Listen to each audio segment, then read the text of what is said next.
그 아이가 자라매 하루는 추수꾼들에게 나아가서 그의 아버지에게 이르렀더니 그의 아버지에게 이르되 내 머리야 내 머리야 하는지라. 그의 아버지가 사안에게 말하여 그의 어머니에게로 데려가라 하매 곧 어머니에게로 데려갔더니 낮까지 어머니의 무릎에 앉아 있다가 죽은지라. 그의 어머니가 올라가서 아들을 하나님의 사람의 침상 위에 두고 문을 닫고 나와 그 남편을 불러 이르되 청하건대 사환 한 명과 나귀 한 마리를 내게로 보내소서. 내가 하나님의 사람에게 달려갔다가 돌아오리이다 하니 그 남편이 이르되 초하루도 아니요 안식일도 아니거늘 그대가 오늘 어찌하여 그에게 나아가고자 하느냐 하는지라. 여인이 이르되 평안을 비나이다 하니라. 이에 나귀의 안장을 지우고 자기 사안에게 이르되 몰고 가라. 내가 말하지 아니하거든 나를 위하여 달려가기를 멈추지 말라 하고 드디어 갈멜산으로 가서 하나님의 사람에게로 나아가니라. 하나님의 사람이 멀리서 그를 보고 자기 사환 게하시에게 이르되 저기 수냄 여인이 있도다. 너는 달려가서 그를 맞아 이르기를 너는 평안하냐? 내 남편이 평안하냐? 아이가 평안하냐 하라 하였더니 여인이 대답하되 평안하다 하고 산에 이르러 하나님의 사람에게 나아가서 그 발을 아는지라 게하시가 가까이 와서 그를 물리치고자 하매 하나님의 사람이 이르되 가만두라. 그의 영혼이 괴로워하지만은 여호와께서 내게 숨기시고 이르지 아니하였도다 하니라. 여인이 이르되 내가 내 주께 아들을 구하더이까 나를 속이지 말라 내가 말하지 아니하였나이까 하니 엘리사가 게하시에게 이르되 내 허리를 묶고 내 지팡이를 손에 들고 가라. 사람을 만나거든 인사하지 말며 사람이 내게 인사할지라도 대답하지 말고 내 지팡이를 그 아이 얼굴에 놓으라 하는지라. 아이의 어머니가 이르되 여호와께서 살아계신과 당신의 영혼이 살아계심을 두고 맹세하노니 내가 당신을 떠나지 아니하리이다. 엘리사가 이에 일어나 여인을 따라가니라. 게하시가 그들보다 앞서가서 지팡이를 그 아이의 얼굴에 놓았으나 소리도 없고 듣지도 아니하는지라. 돌아와서 엘리사를 맞아 그에게 말하여 아이가 깨지 아니하였나이다 하니라. 엘리사가 집에 들어가 보니 아이가 죽었는데 자기의 침상에 눕혔는지라. 들어가서는 문을 닫으니 두 사람뿐이니라. 엘리사가 여호와께 기도하고 아이 위에 올라 엎드려 자기 입을 그의 입에 자기 눈을 그의 눈에 자기 손을 그의 손에 대고 그의 몸에 엎드리니 아이의 살이 차차 따뜻하더라. 엘리사가 내려서 집 안에서 한 번 이리저리 다니고 다시 아이 위에 올라 엎드리니 아이가 7번 재채기하고 눈을 뜨는지라. 엘리사가 게하시를 불러 저 수냄 여인을 불러오라 하니 곧 부름에 여인이 들어가니 엘리사가 이르되 내 아들을 데리고 가라 하니라. 여인이 들어가서 엘리사의 발 앞에 땅에 엎드려 절하고 아들을 안고 나가니라. 기적의 은혜를 입는 사람입니다. 하나님의 기적의 은혜를 입는 사람은 어떤 사람인가? 그런 주제가 되겠죠. 자, 기적의 은혜란 말 그대로 사람이 도저히 할 수 없는 아주 특별한 하나님의 은혜를 입는 것을 말합니다. 하나님으로부터 이러한 기적의 은혜를 입는 사람은 어떤 사람인가? 그 답은 하나님이 원하는 방식대로 특별한 감동을 주는 사람이 하나님의 특별한 은혜를 입는 줄 믿으시기 바랍니다. 어떤 방식대로요? 이게 중요해요. 하나님이 원하는 방식대로, 내가 원하는 방식대로 감동을 주는 게 아니라 하나님이 원하는 방식대로 특별한 감동을 주는 사람이 특별한 은혜를 입어요. 무엇을 심든지 그대로 거두죠. 이게 진리입니다. 우리 인생은 우리의 생각과 뜻대로 되지 않습니다. 연세 드신 분들은 이걸 절감할 거예요. 성공을 꿈꾸고 복을 위해 달려가지만 늘 말씀드리다시피 성공과 복은 우리가 그것을 위해 힘쓰고 애쓰는 그 자체에 있지 않습니다. 그럼 무엇에 있느냐? 하나님 보시기에 내가 어떤 사람인가에 달려 있는 거예요. 네. 왜냐하면 생사화복을 주관하시는 분이 누구냐면 하나님이시기 때문이에요. 그렇다면 우리는 하나님을 바로 알아야 되겠죠. 예. 하나님은요, 하나님의 일을 하나님 자신이 합니다. 이게 무슨 말이냐면 우리가 하나님을 위해서 무엇을 하는 게 아니에요. 이 기본적인 상식부터 개념이 바로 돼야지 돼요. 우리의 왕이 되시고 우리의 주인 되신 하나님이시기 때문에 왕이, 주인이 그 주인의 뜻대로 할 뿐이에요. 그러면 그 신하와 종은 그 주인이 무엇을 원하는지 시키는 대로 하면 되는 겁니다. 근데 우리가 하나님을 믿는다고 내가 하나님께 잘 보이기 위해서 내가 원하는 대로 내가 하나님을 위해서 무엇을 한다고 해서 하나님이 움직여지는 그런 분이 아니에요. 주체가 그렇게 되면 누가 되는 거예요? 내가 되는 거죠. 이러한 사실을 바로 알 때 하나님은 그런 사람을 통해서 당신의 일을 하세요. 그리고 이 사실을 아는 사람을 통해서 하나님은 일을 하시는데 그런 사람에게 하나님은 기적의 은혜를 베푸세요. 다시 정리를 해보겠습니다. 어떤 사람에게 하나님이 기적의 은혜를 주신다고요? 내가 하나님을 위해서 뭔가를 하는 것이 아니라 하나님의 원하시는 일이 무엇인지 그걸 분별하고 하나님이 원하는 방식대로 하나님의 뜻 안에서 하나님의 일을 하는 사람을 하나님은 기적의 은혜를 주시는 거예요. 자, 그런 하나님의 사람이 누굴까? 지금 열왕기하 말씀에 배 타고 가니까 열왕기하 말씀에서 그 사람, 그런 인물을 찾아서 우리가 나눠야 되겠죠. 바로 수많은 하나님의 사람들 중에 엘리야 같은 사람이었고 엘리사 선지자 같은 사람이었어요. 많은 선지자가 있었지만 거짓 선지자들이 더 많았죠. 그리고 바로 수넴 여인 같은 사람이었습니다. 예.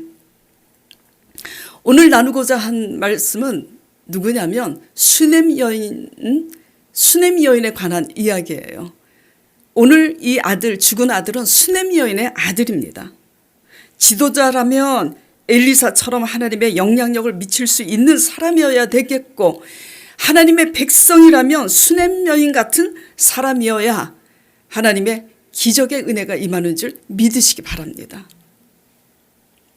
자, 오늘 말씀은 18절 보겠습니다. 먼저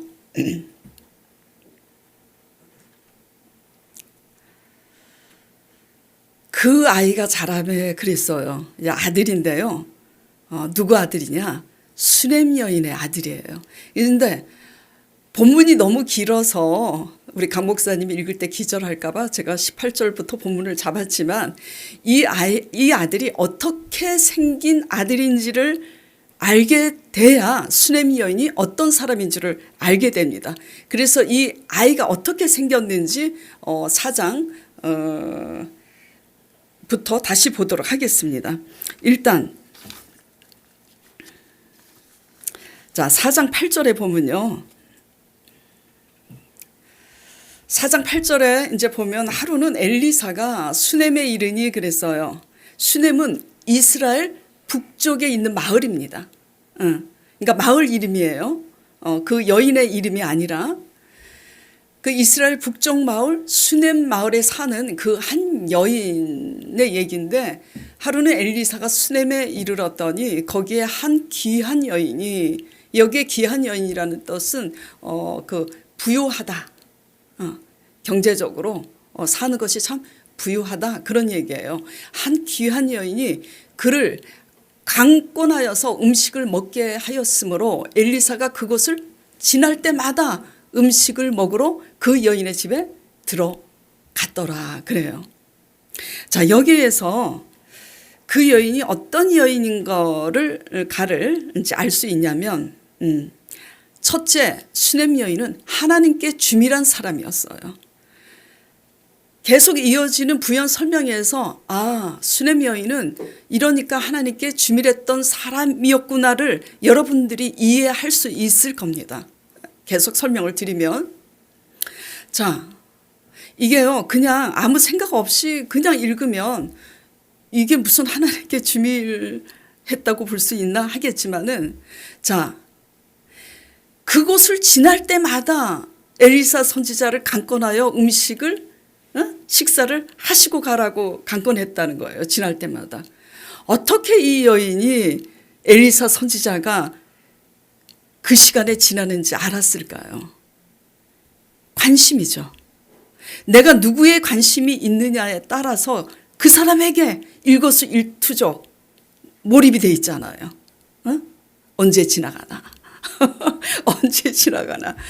남자가 여자를 사랑하면 데이트할 때, 동네 어떤 아가씨를 사랑하게 되면 내가 그 아가씨에게 대시를 하기 위해서 그 여자가 언제 지나가고 어느 가게 잘 들리는지 관심 있으면 알게 되잖아요. 하나님께 주밀했기 때문에 엘리사 선지자가 어느 시간에 항상 자기 집 앞을 지나는지 알았던 거예요. 관심이 있었으니까.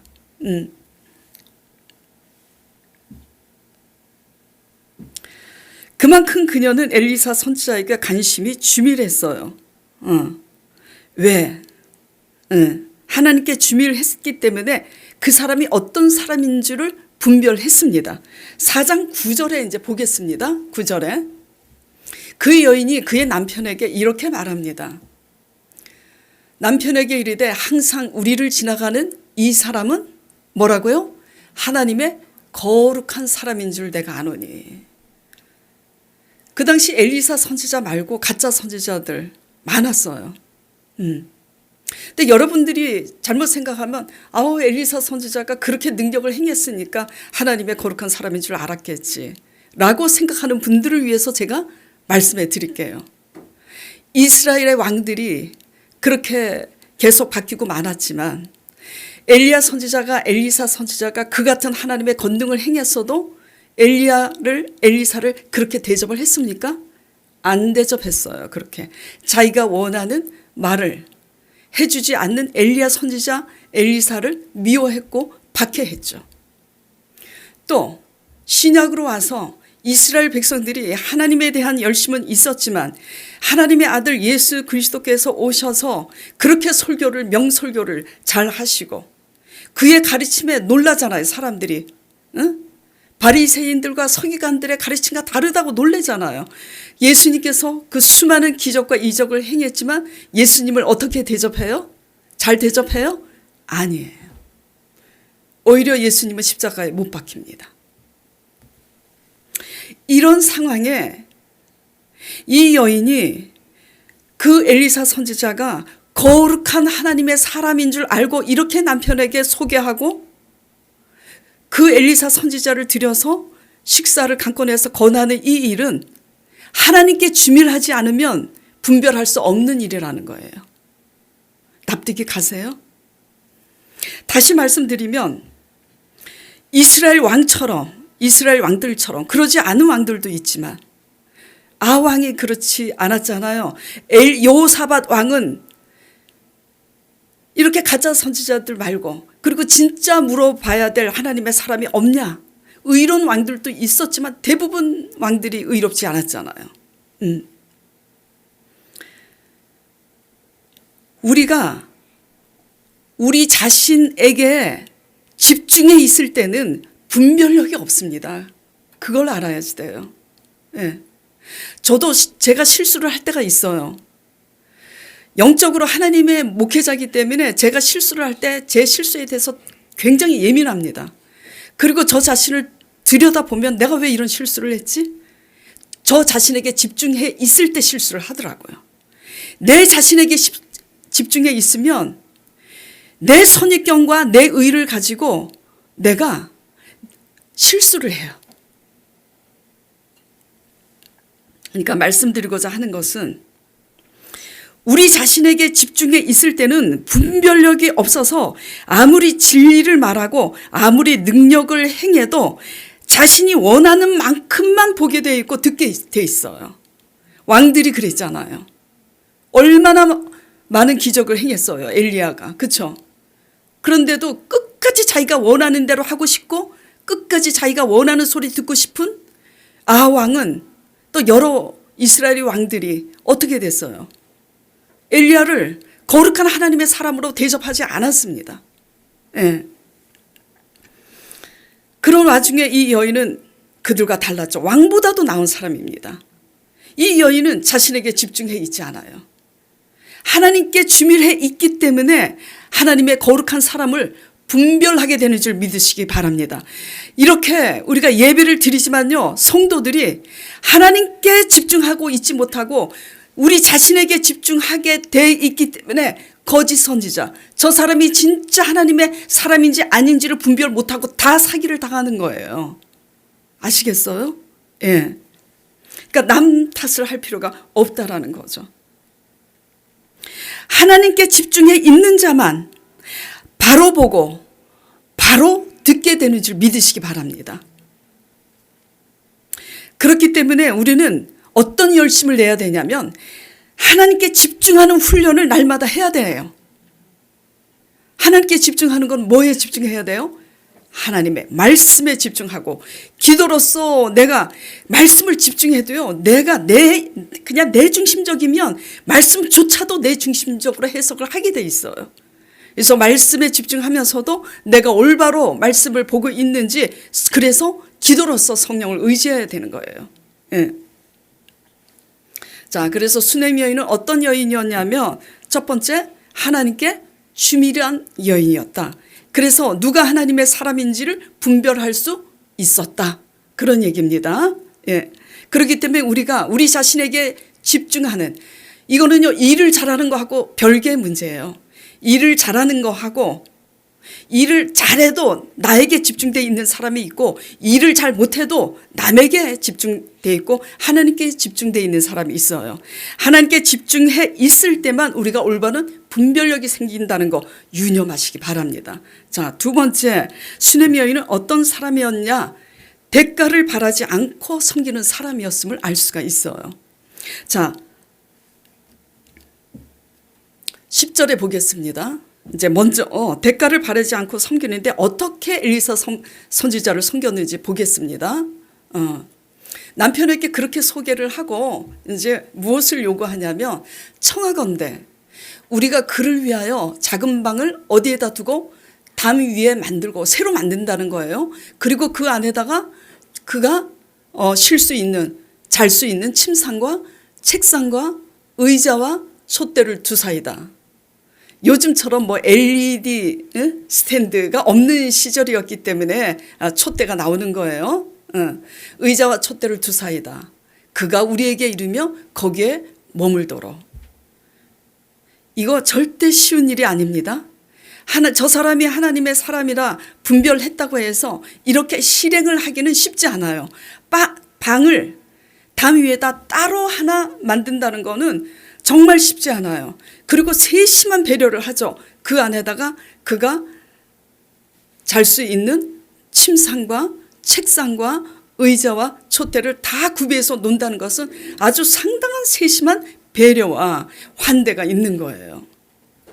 자, 이런 이제 세심한 배려와 환대를 입었으니 엘리사 선지자가 이제 어떻게 하고 싶겠어요?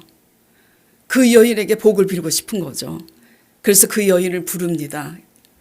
게하시 사환을 시켜서 그 여인 사람에게 물어요. 너에게 무엇이 필요한지 말하라.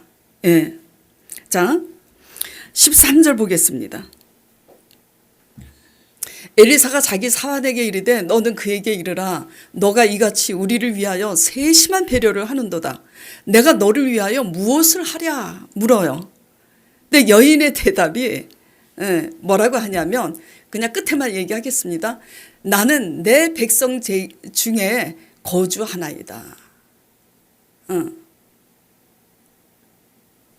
이게 무슨 말이냐면 나는 하나님의 백성으로서 이 백성 중에 편안하게 잘 살고 있으니 아무것도 요구할 것이 없나이다. 그런 뜻이에요.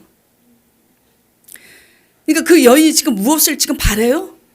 안 바래요. 온전히 이타적입니다. 무엇에 꽂혀 있어서? 하나님께 주밀한 여인이니까 하나님의 거룩한 사람에게 이렇게 그냥 한 거예요. 당연히 했다고 생각하는 거예요. 어떤 기도도 하지 않아요. 어떤 대가나 어떤 보상이나 어떤 칭찬이나 어떤 것도 기대하지 않았음을 지금 볼 수 있어요. 예. 이러기도 쉽지 않습니다. 저 같으면 바로 그냥 저 원하는 거 대답했을 텐데 참 자질이 다릅니다. 예. 그러나 엘리사 아무것도 바라지 않는다고 하지만 엘리사 선지자는 그에게 계속 해주고 싶은 거예요. 그래서 게하시 사환에게 묻습니다. 그녀를 위해서 내가 무엇을 해줘야지 좋을까? 그러니까 사환이 이렇게 대답을 합니다.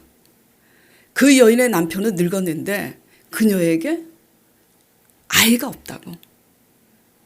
기업을 이을 자손이 없다고 얘기를 해요. 그러니까 이제 엘리사 선지자가 옳았구나. 그래서 하나님께 이제 기도했겠죠. 기도했다는 것은 생략했지만 엘리사가 하나님이 아니잖아요.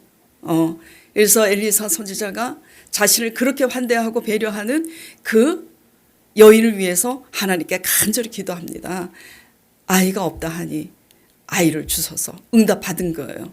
그래서 사안을 통해서 다시 그 여인을 부릅니다. 불러서 뭐라고 그러냐면은 자 14절부터 17절 보겠습니다. 엘리사가 이르되 그러면 그를 위하여 무엇을 하여야 할까 하니 사환 게하시가 대답하되 참으로 이 여인은 아들이 없고 그 남편은 늙었나이다 하니 15절 이르되 다시 부르라 하여 부르매 여인이 문에 서니라. 엘리사가 그에게 이르되 한 해가 1년이 지나 이때쯤에 너가 뭘 안으리라고? 아들을 안으리라 하니 여인이 이르되 뭐라 그래요? 괜찮대. 아니로소이다. 내 주 하나님의 사람이여 당신의 계조종을 속이지 마옵소서. 원하지 않는 게 아니라 이것은 그 수냄 여인의 한계를 넘는 상상할 수 없는 일이기 때문에 감당할 수가 없으니까 이렇게 고백한 거예요. 17절 어떻게 됐어요? 과연 1년이 지나니 그 여인이 잉태하여 한 해가 지나 이때쯤에 엘리사가 여인에게 말한 대로 아들을 낳았더라. 오늘 본문 18절에 그 아들이 이렇게 된 아들입니다. 그래서 정리하면 수냄 여인은 첫째 어떤 여인이라고요? 하나님께 주밀한 여인. 그래서 분별력이 있는 여인. 우리가 우리 자신에게 집중해 있을 때는 분별력이 없어진다. 그래서 하나님께 오직 집중하는 훈련을 해야 된다. 그리고 수냄 여인은 어떤 사람이었는가? 어떤 대가나 보상이나 기대를 바라지 않고 그렇게 하나님의 사람을 섬겼다. 이런 사람에게 하나님의 기적의 은혜가 임한다. 오늘 말씀은 이겁니다. 자, 이렇게 하나님께 주밀함으로 누가 하나님의 진정한 하나님의 사람인지 분별하여 하나님의 사람을 이렇게 조건 없이 섬길 줄 아는 사람이었기 때문에 아들이 죽었을 때도 그가 어떤 영적인 분별력으로 말을 하고 행동을 하게 되는지, 그래서 그 아들이 다시 사는 또 다른 기적의 은혜를 보게 되는지 나누고자 합니다. 자, 21절에 보겠습니다. 오늘 본문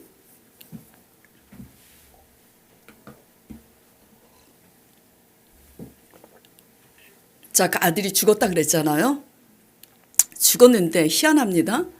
21절에 그 어머니가 올라가서 아들을 하나님의 사람 침상 위에 두고 문을 닫고 나와서 그 남편에게 종과 그 나귀를 한 마리 달라고 그래요.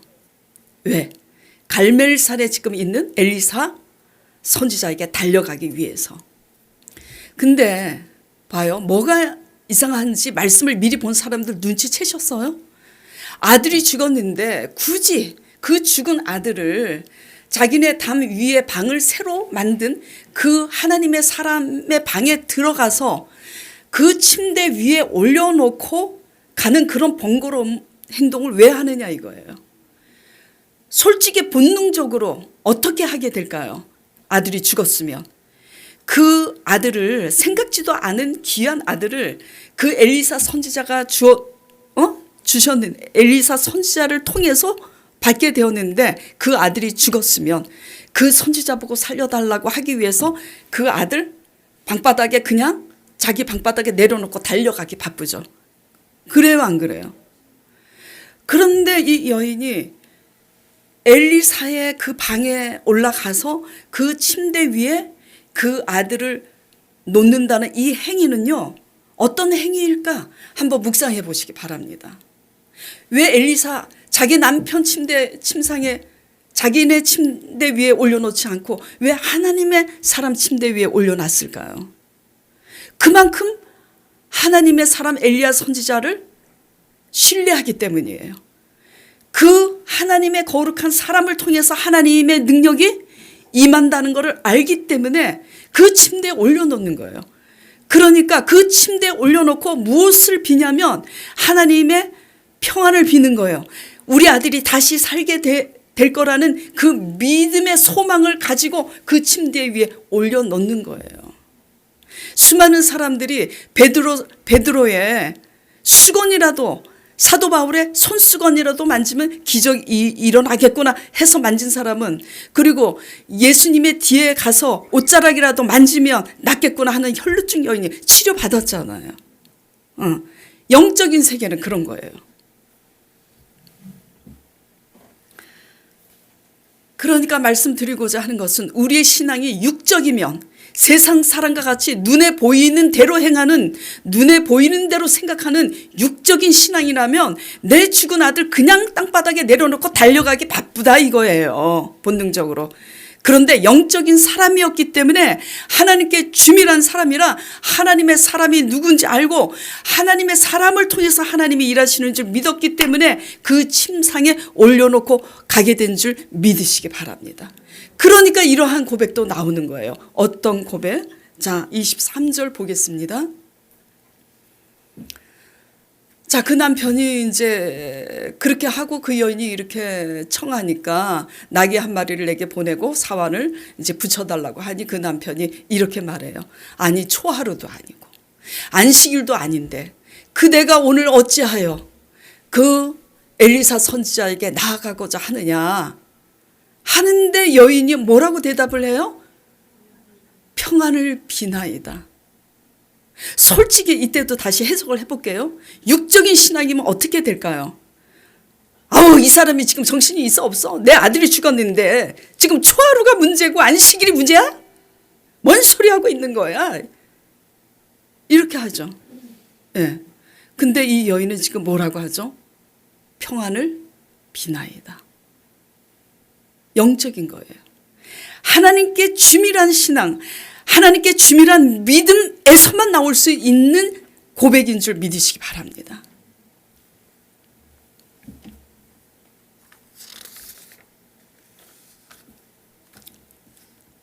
자, 그렇게 해서 그 여인이 달려갑니다. 갈멜산에 있는 엘리사 선지자가 보니까 저기 보니까 지금 누가 와요? 수넴 여인이 급하게 달려오는 거야. 나귀 타고. 그러니까 이게 뭔 일이 있구나. 그러니까 게하시를 시켜서 빨리 달려 내려가서 물어보라고. 내 집이 평안하냐? 내 남편이 평안하냐? 너는 평안하냐? 내 아들이 평안하냐? 묻습니다. 그러면 보통 어떻게 대답해요? 내 아들이 죽었다고 허겁지겁. 그거부터 얘기하지. 자, 28절 보겠습니다. 아니 28절이 아니라 26절 보겠습니다. 너는 달려가서 그를 맞아 이르기를 너는 평안하냐? 내 남편이 평안하냐? 아이가 평안하라 하였더니 여인이 대답하되 뭐래요? 평안하다. 평안하다. 지금 평안해요? 안 평안해요. 그러니까 이 여인은 하나님께 주밀해 있기 때문에 하나님이 하나님의 사람을 통해서 주신 아들이 죽었을 때 그 아들을 하나님의 사람 침상에 올려놓고 하나님의 사람을 찾았을 때 하나님이 다시 그를 살리시는 하나님의 평안에 하나님의 그 소망에 그 기적의 역사가 다시 일어날 줄 기대하고 있는 거예요. 이런 영적인 신앙이 아니면 이 고백이 나올 수가 없는 거예요. 우리는 급박한 상황에 열심히 하나님을 믿는다고 막 샬라거리고 막 방언을 하지만 과연 위기 상황에 이렇게 고백할 수 있는지 돌아보시기 바랍니다. 기적은 이런 사람에게 임하는 줄 믿으시기 바랍니다. 이런 사람이 돼야 되는 거예요. 이런 사람이 되도록 우리는 훈련을 해야 되는 거예요. 네. 자, 이제 여인이 그렇게 평안하다고 이제 하고 28절에 엘리야에게 나와서 이렇게 말합니다. 자, 28절 보겠습니다. 여인이 이르되 내가 내 주께 아들을 구하더이까? 나를 속이지 말라고 내가 말하지 아니하더이까? 이걸 표면적으로 보면은 100% 원망하는 것처럼 들리겠지만 수넴 여인의 그 같은 행동을 앞뒤로 이렇게 전후 상황을 미뤄 보면은 이 여인의 이 말은 원망이라기보다는 이렇게 해석할 수가 있죠. 아들이 죽었으니 아예 안 주셨으면 이런 아픔과 슬픔도 없었지 않았겠습니까? 내가 언제 달라고 그랬습니까? 그러나 당신이 주고 싶어 하나님께 아뢰어 주신 아들, 당신이 하나님을 의지해서 다시 살려 주시길 바랍니다. 이런 고백인 거예요. 이런 고백인 거예요. 자, 29절에 엘리사가 이제 그러니까 뭐라 그러냐면 게하시 사환에게 너 허리를 묶고 허리를 불끈 동여매고 너 빨리 어떤 사람을 만나든지 인사도 하지 말고 빨리 내 지팡이를 네 손에 잡고 이 여인의 아들에게 가서 그 여인의 아들 얼굴에 놓으라고. 그러면 이제 살 거니까.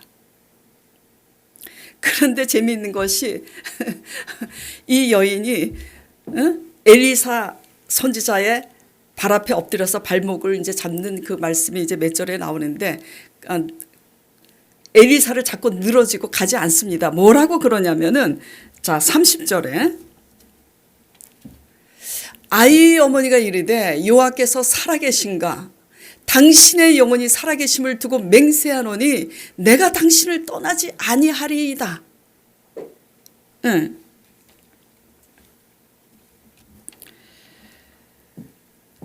발을 아는 것은 이제 궁금하신 분들을 위해서 얘기해 드릴게요. 27절에 있어요. 확인해 보시고. 그러니까 발을 안고 계속 이제 물고 늘어지는 거예요. 안 가겠다. 어디서 들어본 적 없어요? 당신의 영혼이 살아 계심을 두고 맹세하노니 내가 당신을 떠나지 아니하리라. 누가 또 그랬죠? 엘리사가 그랬죠. 엘리사가. 수많은 선지 생도들이 따라가지 마라. 죽으러 가니까. 근데 뭐라 그래요? 시끄럽다고. 나도 아니까 잠잠히 하라고. 베델 선지자들이 그렇게 했을 때도 여리고의 선지 생도들이 그렇게 만류했을 때도 안다고. 그러면서 엘리야가 더 이상 따라오지 말라고 했을 때 뭐라 그래요? 내가 혼의 사심을 두고 맹세하는데 당신을 떠나지 아니하리라. 예. 그래갖고 그냥 발을 붙잡고 그냥 당신을 떠나지 아니하리라 늘어지니 어떻게 해요? 예?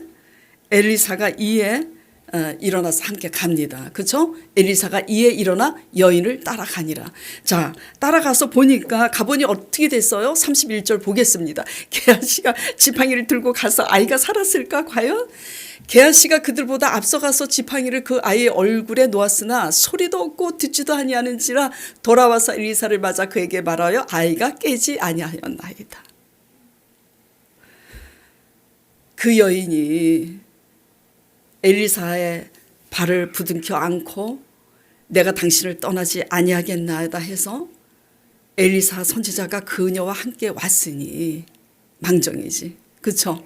물론 그렇게 하지 않았어도 엘리사 선지자를 통해서 살았을 거예요. 그러나 지금 드리고자 하는 말씀은 누구를 중점으로 말씀드리냐면 수넴 여인. 수넴 여인이 이런 태도를 가졌다. 이런 사람이다. 이런 얘기를 지금 말씀드리고자 하는 거예요. 그러니까 이제 33절에 이에 자 보겠습니다. 33절에 이에 들어가서는 문을 닫으니 두 사람뿐이라 엘리사가 누구에게 기도하고 하나님께 기도하고 하나님께 기도하고 34절에 아이 위에 올라가서 엎드리니 아이의 몸이 점점 따뜻해져서 아이가 재채기하고 아이가 살아난 거예요. 이렇게 아이가 다시 살아나니 자 37절 보겠습니다. 여인이 들어가서 엘리사의 발 앞에 땅에 엎드려 절하고 그 아들을 안고 나가니라. 더 엔딩. 자, 영화의 한 장면이에요. 얼마나 극적이에요. 아들을 낳지 못한 그 수넴 여인이 남편이 늙어 소망이 없는데 아들을 낳게 된 첫 번째 기적. 근데 그 아들이 죽었는데 다시 사는 또 다른 기적의 은혜를 지금 두 번이나 얻은 거예요. 어떤 사람이었길래 이렇게 하나님의 특별한 은혜를 입게 되었는가. 수넴 여인을 잘 연구하면서 내가 이렇게 하나님께 주밀하고 하나님께 주밀하기 때문에 내가 영적으로 반응할 줄 아는 분별력 있는 그렇게 세심한 배려로 내가 섬겨야 될 사람이 누군지 알고 바로 섬기는 사람인가 한번 돌아보시길 바랍니다.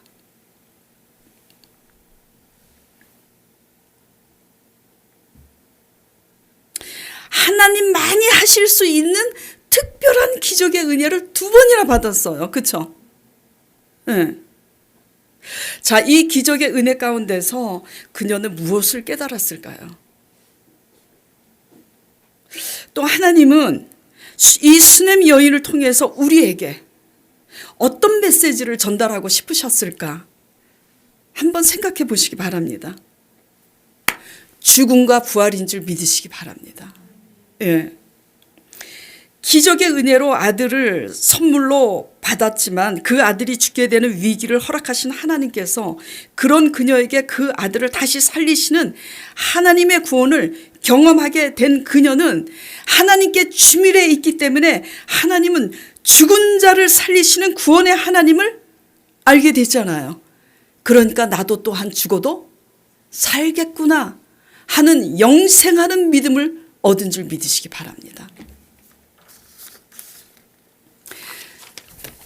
그러니까 다시 말씀드리면 하나님께 주밀하지 못하고 하나님이 주신 선물에만 꽂혀 있는 육적인 신앙이라면 기적같이 내 아들이 살았다는 것에만 꽂혀서 그 간증만 그 자랑만 하고 다니겠지.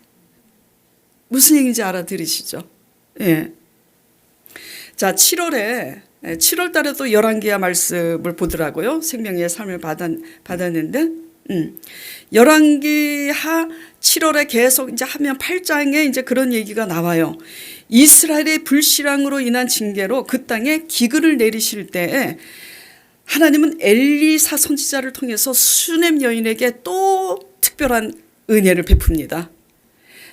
뭐라고 그러냐면 7년 동안 이 땅에 기근이 임할 것이다. 그러니까 너는 가족들을 다 데리고 7년 동안 다른 곳에 이주해 있다가 7년 후에 오라고 일러줍니다. 그래서 이 여인이 블레셋으로 갔다가 7년 후에 돌아와요. 7년 후에 돌아오니까 왕도 뺏기고 자기 전토와 집도 다 없어졌는데 다시 찾게 되죠. 특별한 은혜는 계속 이어지죠. 이어지죠. 뭐 때문에 이어질까? 하나님께 추밀해 있고 하나님의 영적인 분별이 있고 하나님이 원하는 영의 사람이었기 때문인 줄 믿으시기 바랍니다. 그러니까 우리의 성공과 우리의 부는 우리가 그 자체를 위해서 달려가는 그 행위, 열심히 행위 자체에 있지 않아요. 무엇에 있다고요? 하나님 보시기에 어떤 사람인가가 문제일 뿐이에요. 기근이 문제되는 것도 아니고. 그러니까 하나님이 원하는 일을 해야 되겠죠. 내가 원하는, 내가 하나님께 이렇게 내가 이렇게 하나님께 열심히 뭔가를 하면 하나님이 받으시겠지가 아니라 하나님이 무엇을 원하는지 분별해서 그 원하는 열심을 할 때 하나님은 기적의 은혜를 베푸신다는 거예요. 자, 그렇다면 이게 우리에게 적용이 돼야 되잖아요. 적용이 돼야 돼. 내가 섬겨야 할, 내가 이렇게 수냄 여인처럼 섬겨야 할 엘리사는 누구인가라는 게 적용이 돼야 돼요. 자, 묻겠습니다. 누구예요, 그게? 첫째, 오진이 담임 목사. 왜 아멘을 안 해요? 왜 웃으세요? 여러분들이 저에게 은혜를 받으니까 저를 올바로 섬기지 못하면 여러분에게 영향력이 미치지 못하는 사람들에게 어떻게 하겠어요? 함부로 하지. 이건 진리예요. 자, 하나님께 주민을 하면요, 나의 엘리사는 누구인지를 압니다. 자, 그래서 여러분 적용해 보시기 바랍니다. 제가 말씀드릴 테니까. 자, 말씀을 아는 분들은 알겠지만은 초신자들은 잘 모를 거예요. 호세아 선지자에게 하나님이 말씀을 하십니다. 이 선지자는 결혼도 마음대로 못해.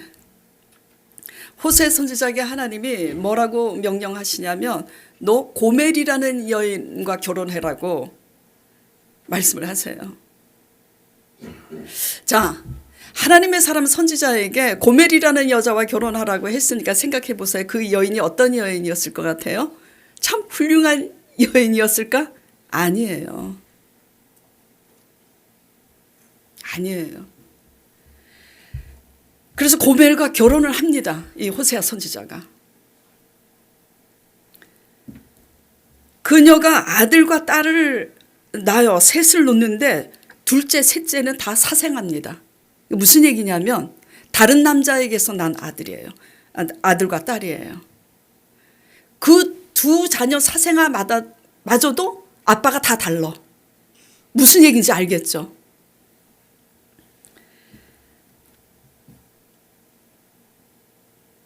호세아는 고멜을 용서하고 찾아오지만 또 나가서 다른 남자와 또 살아요. 근데 하나님의 말씀을 따라서 그 값을 치르고 그 자기 고멜을 또 용서하고 또 데려와서 또 사는데 고멜이 또 나갑니다. 계속해서 고멜은 나가서 다른 남자를 바꿔가면서 다른 남자와 살고 호세아 선지자는 그 고멜을 또 찾아와요. 아시죠? 이 말씀. 자, 호세아 선지자가 섬겨야 할 사람은 누구겠어요? 고멜이에요. 왜죠? 그게 하나님의 뜻이었기 때문이에요. 네? 그러면 하나님이 왜 고멜과 같은 이기적이고 품행이 단정하지 못한 그런 고멜을, 기생과 같은 고멜을 취하게 했을까?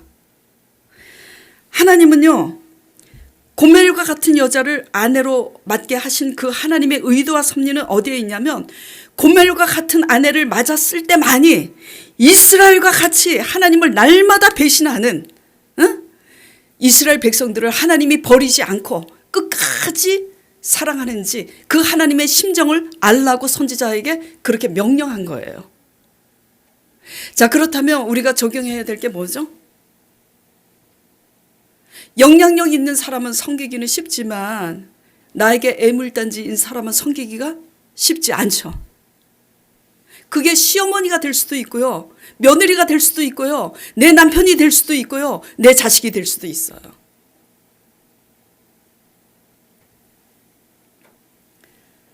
수냄 여인이 고멜과 같이 방탕한 남편을 남편으로 맞았는데 하나님께 주밀하기 때문에 하나님의 뜻을 알았다면 고멜 같은 남편을 바로 섬겼겠어요? 안 섬겼겠어요? 섬겼습니다. 예. 자, 그러면 지난주에 했던 모압 여인 룻에게로 다시 가볼게요. 자, 룻이 이방 여인 룻이었는데 하나님 잘못 믿어서 모든 것을 다 잃어버린 그 끝에 있는 시어머니를 섬기죠. 끝까지 그 시어머니를 버리지 않고 시어머니를 복양하기 위해서 아침부터 저녁까지 이삭을 주워서 그래서 그것으로 죽을 끓이고 그것으로 밥을 지어서 시어머니를 복양합니다. 뭐 때문이죠? 누구에게 꽂혀 있어서 그렇게 하는 거죠? 하나님께 꽂혀 있어서. 우리가요, 하나님께 주밀해 있으면 내가 섬겨야 하는 사람이 누군지를 압니다. 다시 말해서 내가 하나님을 위해서 뭔가를 해야 되겠다는 내 중심의 신앙이면 내가 원하는 사람, 내가 원하는 방식대로 섬겨요. 잘 들으셔야 됩니다. 그러나 하나님은 왕이시고 주인이시기 때문에 하나님이 원하는 대로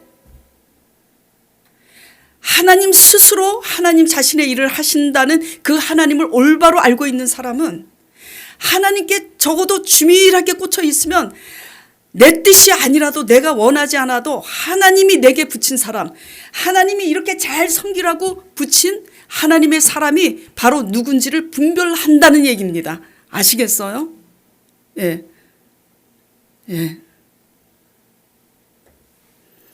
그래서 여러분에게 내가 잘 섬겨야 되는 엘리사 같은 사람은 누구인가 적용해 보시기 바랍니다. 웬수 같은 시어머니가 될 수도 있어요. 정말이에요. 웬수 같은 배우자일 수도 있고 교회만 열심히 주야장창 열심히 한다고 하나님을 받으시는 게 아니에요. 하나님의 관계는 곧 누구의 관계예요? 사람의 관계예요. 하나님이 여러분에게 섬기라고 붙인 사람이 누구인지 깨닫기를 축원드립니다. 하나님 나라와 의를 먼저 구하라 그리하면 이 모든 것을 더하신다. 그래서 하나님의 의는 뭔지 지난 시간 배웠죠. 하나님의 의는 곧 예수 그리스도시잖아요. 예수 그리스도는 누구예요? 아버지의 뜻을 위해서 자기 자신을 부인하고 우리 죄를 위해서 죽으시고 부활하신 분이잖아요. 그러니까 다시 말해서 하나님의 의는 하나님의 뜻을 위해서 내 뜻을 버리고 십자가를 지는 거예요. 십자가의 도. 그리고 사도행전으로 가서 이방인 고넬료는 이방인입니다. 하나님의 백성이 아니었어요. 이방인인데도 불구하고 그가 하나님을 경외하고 하나님께 주밀해 있으니까 이방인인데도 불구하고 그는 무엇에 열심히 해야 되는지를 알았어요. 사도행전 10장 2절에 보면은 고넬료가 자기 백성을 많이 구제하고 날마다 항상 하나님께 기도하더니 그 구제와 기도가 심이 많아 하나님께 상달되었더라 기록이 돼 있어요. 그래서 베드로 선지자를 통해서 고넬료 이방인 고넬료를 찾아가라고 해서 고넬료가 성령을 받는 사건이 일어납니다.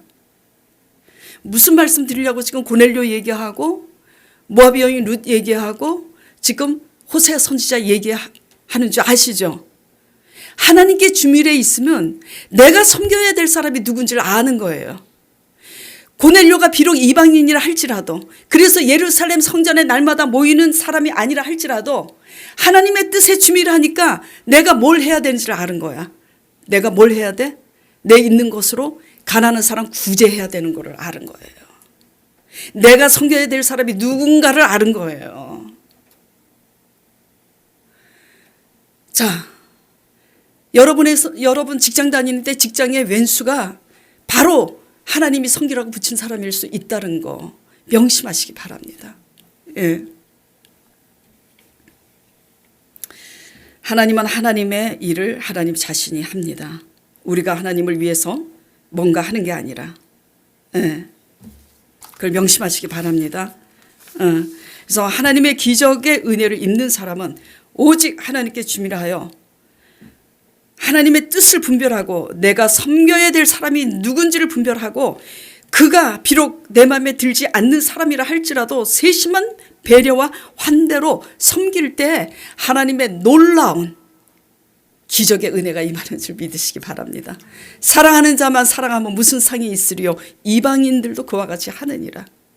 예, 특별한 하나님의 방식대로 특별한 감동을 주는 자가 하나님의 특별한 은혜를 입는 줄 기억하시기 바랍니다.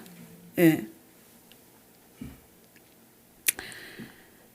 자, 그래서 우리 모두 저나 여러분이나 하나님의 특별한 기적의 은혜를 잊기 위해서 하나님의 원하는 사람 되는 것에 주력하시는 저와 여러분 되기를 간절히 축원드립니다.